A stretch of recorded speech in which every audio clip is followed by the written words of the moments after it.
परिचय नहीं बताती है, सहजता शालीनता से कुछ ऐसे भाव लाती है, कई विषाद विछोह बलिदान त्याग का दर्द सीढ़ियों पर ही छोड़ जाती है। मां भारती के सपूत जिन्होंने मां और मातृभूमि दोनों का सम्मान बढ़ाया, अपने त्याग बलिदान और सच्चरित्र से जिनका नाम आते ही प्रणाम की मुद्रा में हाथ उठ जाता है, सहज रूप से हाथ सल्यूट कर उठता है। देवी और सज्जनों, यूं ही नहीं कोई बन जाता आदर्श का प्रतिरूप, रग रग में दौड़ता है जिनके हृदय में विश्व गुरु भारत का प्रतिरूप। Please put your hands together. अब मैं माननीय मुख्य अतिथि श्री राजनाथ सिंह, माननीय रक्षा मंत्री, भारत सरकार से अनुरोध करता हूं कि वे कृपया इस भव्य समारोह को संबोधित करने की कृपा करें। माननीय मुख्य अतिथि महोदय।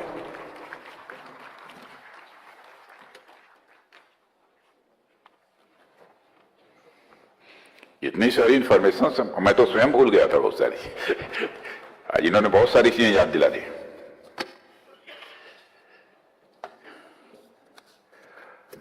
Chief of defence staff general Anil Chauhan, chief of army staff general Upendra ji Dwivedi, secretary ESW doctor Nitin Chandra, FADS doctor Mayank Sharma, Shri Ajay Kumar joint secretary, और केंद्रीय राज्य और जिला सैनिक बोर्ड के सारे यहाँ मौजूद अफसर्स, सारे हमारे वेटरन्स और मौजूद अन्य ऑफिशियल्स। मुझे जानकारी दी गई कि संभवतः पहली बार इस प्रकार का कार्यक्रम राज्य और जिला सैनिक बोर्ड का हुआ है, पहली बार हुआ है। और इस कार्यक्रम में जिस लगन के साथ अपनी भूमिका निभाई है हमारे सेक्रेटरी ESW डॉक्टर नितिन चंदा ने, इसके लिए मैं उनको बधाई देना चाहता हूं।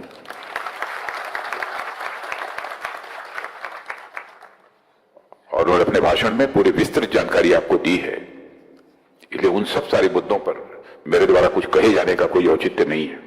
बहुत ही शानदार कार्यक्रम रहा है। और आज यहां जो सम्मानित हुए हमारे भूतपूर्व सैनिक हैं, मैं उनको भी बधाई देता हूं और उनके परिवारजनों के प्रति भी मैं हृदय से सम्मान व्यक्त करता हूं, क्योंकि आपके कार्य और आपके अचीवमेंट्स न सिर्फ दूसरे यंग सर्विसमैन को प्रोत्साहित करेंगे, बल्कि हमारे देश के युवाओं को भी अच्छा कार्य करने के लिए वह प्रेरित करेंगे। साथियों, मुझे देखकर बेहद खुशी हो रही है कि रक्षा मंत्रालय का department of young serviceman welfare मातृभूमि की सेवा में अपना बहुमूल्य योगदान देने वाले भूतपूर्व सैनिकों के कल्याण, उनके पुनर्वास और पुनर्स्थापना के लिए सक्रिय रूप से अपनी भूमिका का निर्वाह कर रहा है। और इसके साथ ही राज्य सरकारें भी हमारे भूतपूर्व सैनिकों व उनके आश्रितों के सर्वांगीण विकास के लिए वह तरह तरह की भिन्न भिन्न योजनाएं भी चला रही हैं। जैसा कि हम सभी देख पा रहे हैं, इस नेशनल कॉन्क्लेव 2025 का मुख्य उद्देश्य भूतपूर्व सैनिकों के कल्याण, उनके पुनर्वास और पुनर्स्थापना के संदर्भ में उत्कृष्ट प्रयास करना है। यही मैं समझता हूं कि इस नेशनल कॉन्क्लेव का मुख्य उद्देश्य है। मुझे यह बताया गया है कि कॉन्क्लेव में राज्य और जिला सैनिक बोर्ड के अलावा सेंट्रल गवर्नमेंट के भी कई डिपार्टमेंट्स भी अपना प्रेजेंटेशन उन लोगों ने दिया है, कल करेंगे, प्रेजेंटेशन दे रहे हैं। और भूतपूर्व सैनिकों के लिए जारी अपनी अपनी स्कीम्स और इनिशिएटिव्स पर भी चर्चा करेंगे। और मैं आप सबसे भी अपेक्षा करता हूं कि यदि उनके द्वारा कोई प्रेजेंटेशन आपके दिया जाता है तो उसमें भी आप सबका भी इन्वॉल्वमेंट होना चाहिए। इस तरह के कॉन्क्लेव एक तरीके से whole of the government approach और कोऑपरेटिव फेडरलिज्म को दिखाते हैं। और साथियों, जब केंद्र और राज्य सरकारें कंधे से कंधा मिलाकर हाथ पकड़कर आगे बढ़ती हैं तो असंभव लगने वाले भी कार्य हैं वो स्वाभाविक रूप से संभव हो जाते हैं। तब विकास का एक नया अध्याय लिख दिया जाता है। और इसका सबसे बड़ा और हालिया उदाहरण है GST।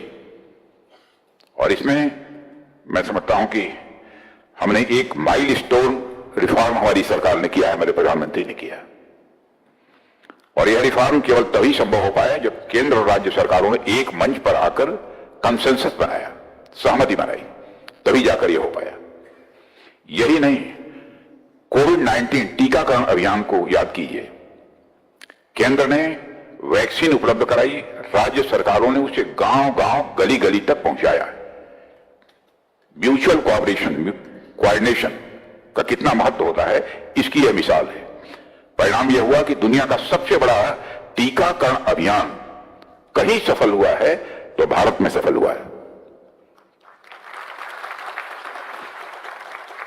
अब स्वच्छ भारत मिशन, आयुष्मान भारत योजना भी इसी प्रकार की साझेदारी, इसी प्रकार के परस्पर सहयोग की वो गवाही देते हैं। जब मिलकर काम किया जाए तो करोड़ों परिवारों को शौचालय, स्वास्थ्य बीमा और स्वच्छता जैसी मूलभूत सुविधाएं मिलती हैं और आज मिल रही हैं।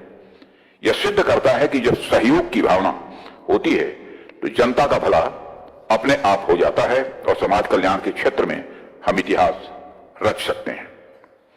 ऐसे में मुझे पूरा विश्वास है कि यह नेशनल कॉन्क्लेव 2025 में जो डेलिब्रेशंस होंगे, जो चर्चाएं होंगी, उससे यंग सर्विसमैन के वेलफेयर के लिए ऐसे आउटकम निकलेंगे जो उनके जीवन को एक नई दिशा देंगे।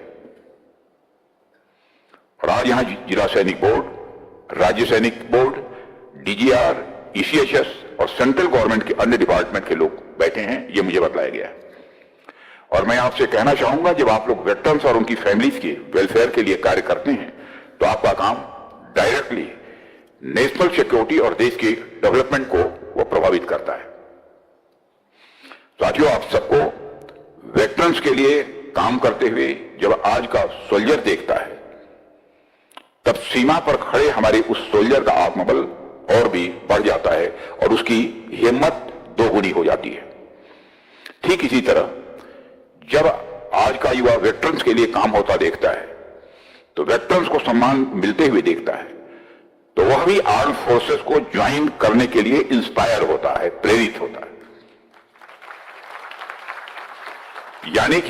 यानी कि आप लोग जो काम कर रहे हैं उससे देश का बॉर्डर और फ्यूचर दोनों ही प्रॉस्परस हो रहा है।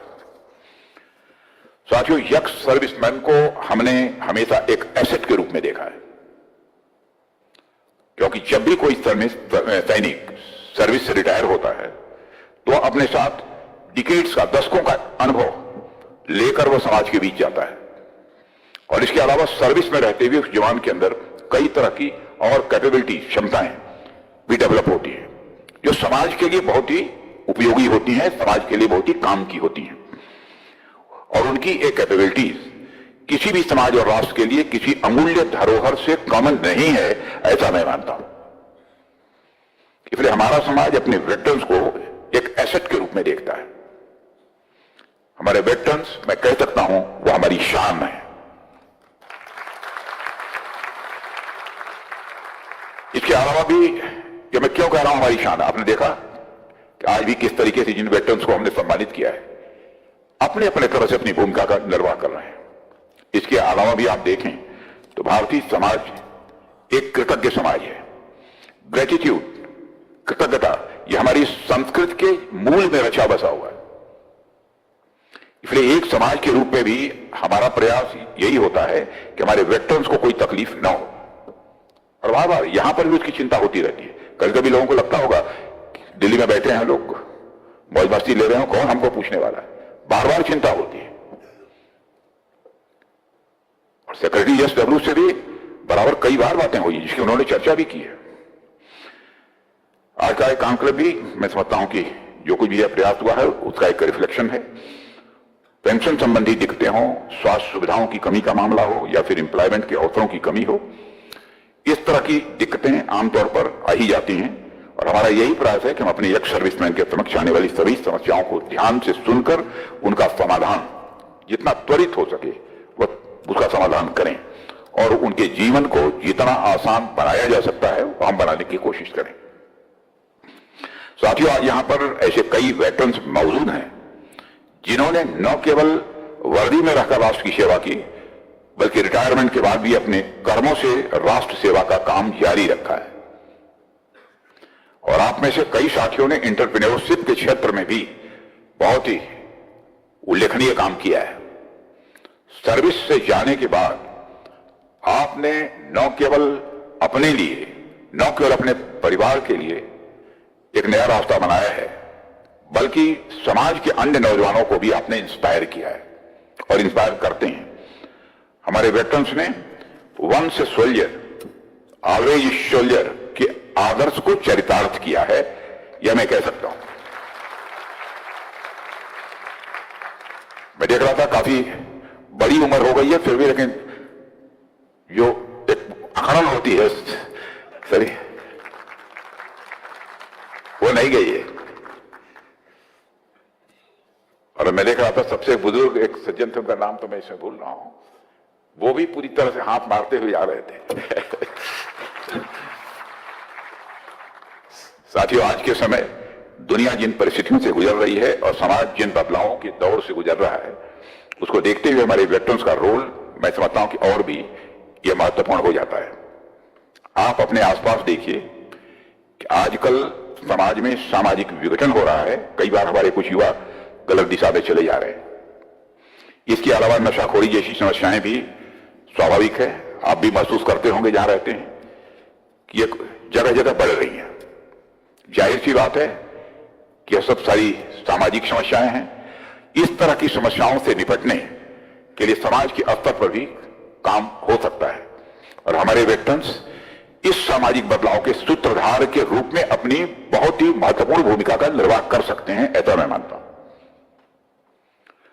और उनको इस भूमिका में उतारने में आप सभी पॉलिसी मेकर्स अपना बहुत अहम रोल भी निभा सकते हैं।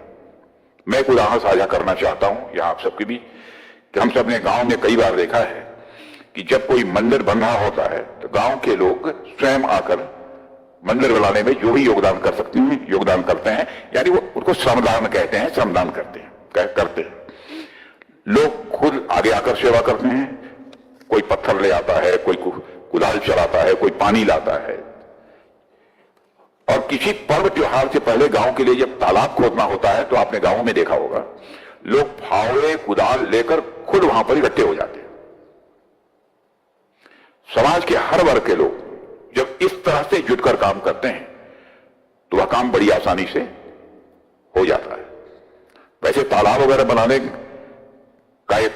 का एक विकल्प तो यह भी है कि सरकार मनरेगा जैसी योजनाओं के तहत मजदूरों को काम पर लगाकर तालाब खुदवा दे, यह भी एक तरीका है। लेकिन पहले तरीके यानी जन भागीदारी से केवल तालाब नहीं खोदा जाता, बल्कि उसमें समाज की आत्मा भी गढ़ी जाती है। साथियों, मंदिर और तालाब तो सिर्फ एक उदाहरण है, ऐसे अनेक उदाहरण हमारे आसपास मौजूद हैं। पर्यावरण संरक्षण जैसे कार्यों में, यानी प्लांटेशन के मामले में भी जागरूकता फैलाने में मैंने स्वयं देखा है, बातचीत के दौरान सुना उनसे, अग्रणी आप में से कई लोग अग्रणी भूमिका निभा रहे हैं। और मुझे गर्व है कि हमारे कई वेटरन्स इस जन भागीदारी मॉडल को आगे बढ़ा रहे हैं। जहां सरकार नहीं पहुंच पाती, मैं इतना कह सकता हूं, वहां वेटरन पहुंचते हैं और वेटरन ही पहुंच सकते हैं।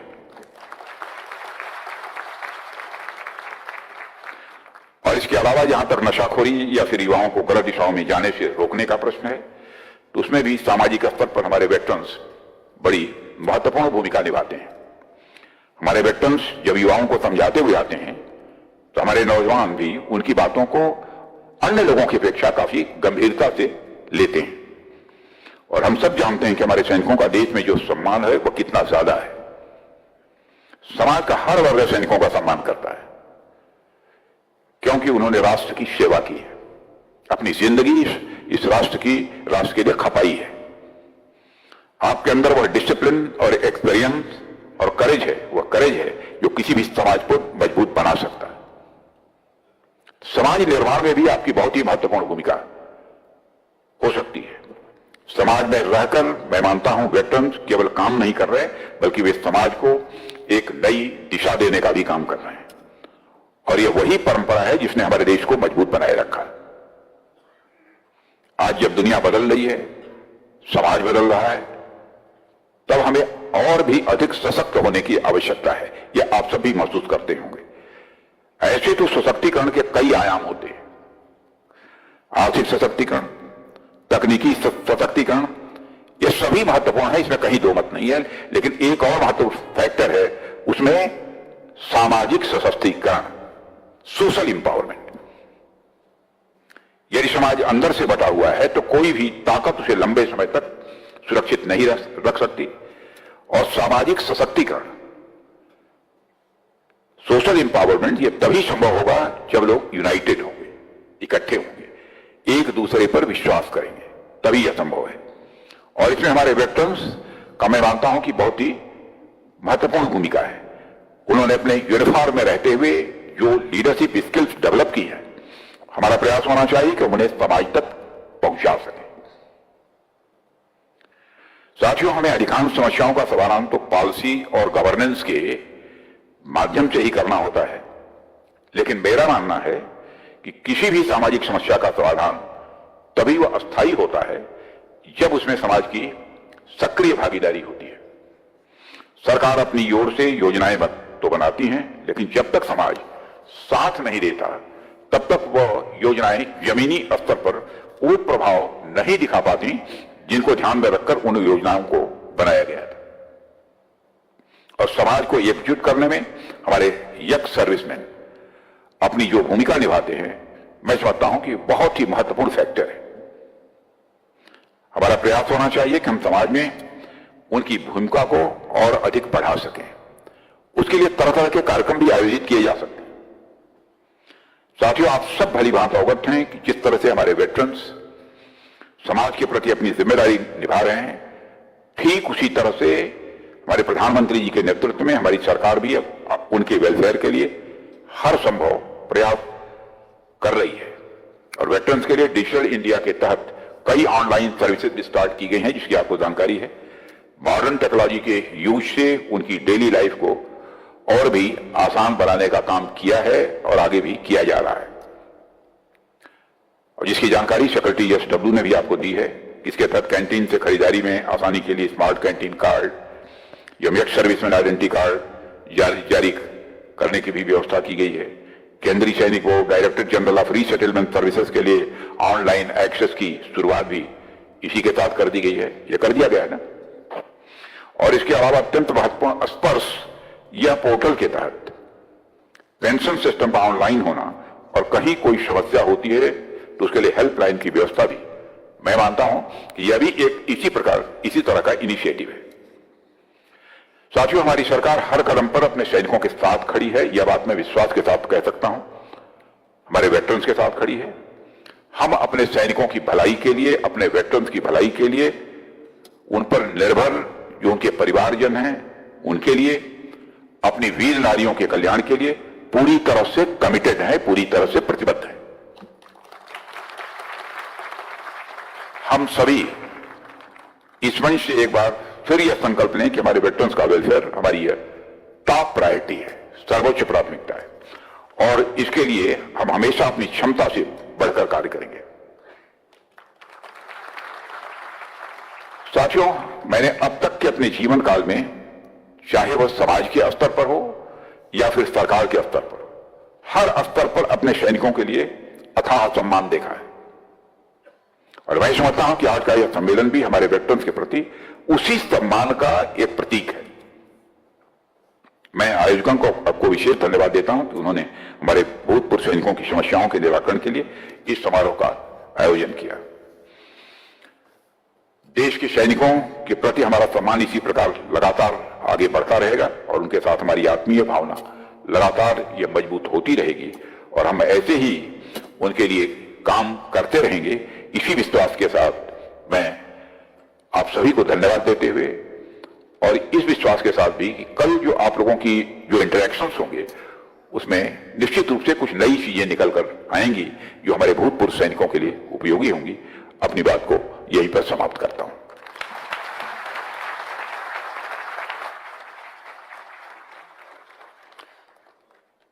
आपके